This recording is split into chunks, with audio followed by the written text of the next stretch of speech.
দেশে আর কোনো স্বৈরতান্ত্রিক শাসন প্রতিষ্ঠিত না হোক এ বিষয়ে সব রাজনৈতিক দলের মধ্যে ঐক্যমত্য রয়েছে উল্লেখ করে সংবিধান সংস্কার কমিশনের প্রধান অধ্যাপক আলী রিয়াজ বলেছেন, স্বৈরতন্ত্র ঠেকানোর জন্যই বর্তমান সংবিধান পরিবর্তন প্রয়োজন।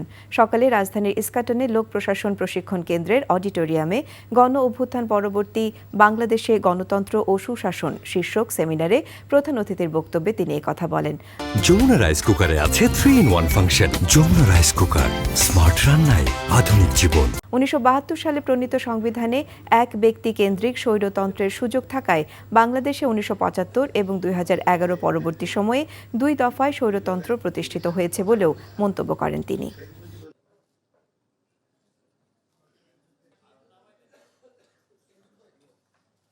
আপনি প্রধানমন্ত্রীর হচ্ছে অভাবনীয় ক্ষমতা দিয়েছেন, তাকে অপসারণ করার পথ বন্ধ করে দিয়েছেন বা রাখেননি, এবং সংসদ সদস্যদেরকে তার অধীনস্থ করেছেন।